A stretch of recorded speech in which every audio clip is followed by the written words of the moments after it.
A Amazônia é uma das regiões mais misteriosas do mundo. É uma floresta densa e exuberante, onde vivem milhares de espécies de plantas e animais. Nos últimos anos, arqueólogos descobriram evidências de que uma grande civilização floresceu na Amazônia há milhares de anos. Essa civilização era complexa e próspera, com grandes cidades, estradas e sistemas de irrigação. Uma civilização tão avançada quanto a do Egito. Mas o que aconteceu com essa civilização? Por que ela desapareceu? Neste vídeo, vamos explorar as descobertas arqueológicas mais recentes sobre o Império da Amazônia. A mais recente pesquisa arqueológica feita no Brasil, concluída em 2022, mostrou evidências de que houve um verdadeiro império na Amazônia. Havia grandes cidades, com prédios, templos, monumentos, e elas eram ligadas por uma rede de estradas de pedra, de fazer inveja ao Império Romano. Eles prosperaram por 1000 anos e desapareceram. Nossa história começa em 1541, com um aventureiro espanhol, Francisco de Orellana. Ele ouviu a mesma história que muitos exploradores espanhóis também tinham ouvido, que havia uma tribo indígena com muito ouro e então partiu para descobrir esse lugar. A expedição partiu do lugar onde hoje é Lima, no Peru. Desceu o rio Coca, chegou a um rio bem maior que eles não conheciam. A correnteza estava muito forte para que conseguissem voltar. Então, decidiram continuar descendo o rio. A viagem duraria 6 meses, até que eles chegaram enfim ao Oceano Atlântico. Foi a primeira expedição que percorreu todo o rio Amazonas.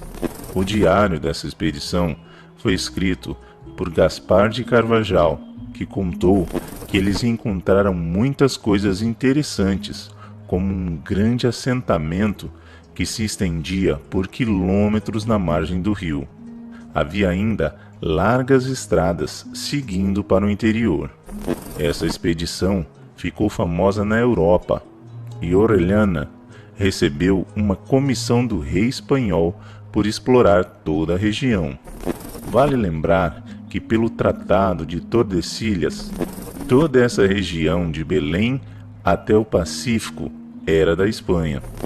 Orellana tentou até fazer uma outra expedição, mas ele morreu em 1546 sem ter conseguido.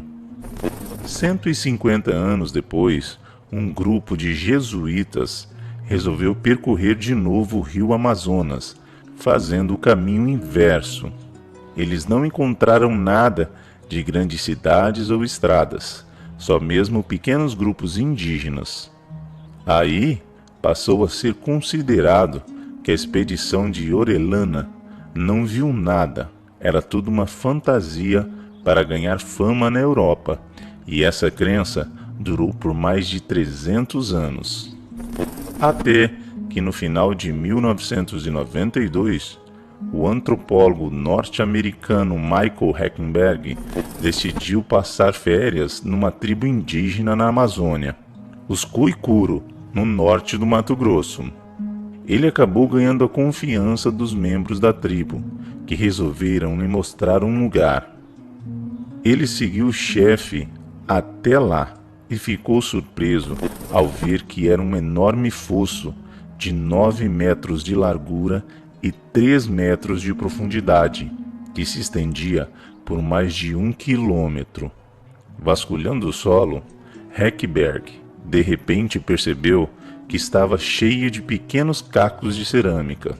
Nesse momento, ele decidiu cancelar o resto das férias e iniciar ali mesmo uma pesquisa oficial. Em pouco tempo, Heckenberg percebeu que havia tropeçado em algo incrível, os primeiros vestígios do Império da Amazônia. A enorme vala era apenas uma pequena parte de uma série de obras de terraplanagem e sítios arqueológicos que se estendiam por toda a região.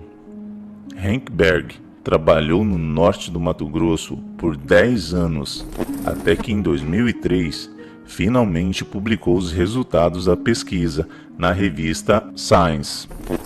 Surpreendentemente, Henk Berg descobriu nada menos que 19 assentamentos que eram conectados por estradas de até 20 metros de largura, igual uma moderna rodovia de 4 pistas.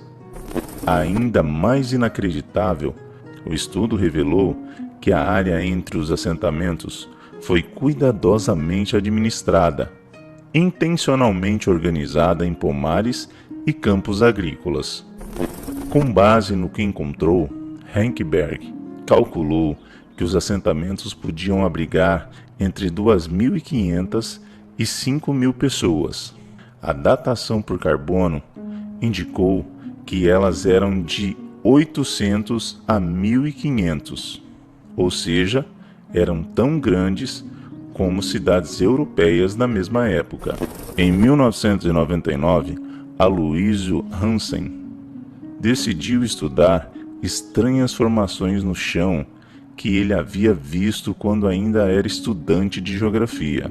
Hansen descobriu que essas formações, chamadas geoglifos, são vestígios de enormes terraplanagens na região. São círculos e losangos, hexágonos, retângulos interligados e muito mais, cada um com cerca de 90 a 300 metros de diâmetros e 6 metros de profundidade. E quem construiu essas obras e quando? Bom, isso já é assunto para outro vídeo. Se você gostou desse vídeo, então compartilhe ele com aquele amigo ou sua amiga que se interessa por esse assunto. Deixe seu like, se inscreva e ative as notificações para ficar sabendo das descobertas que estão mudando a história.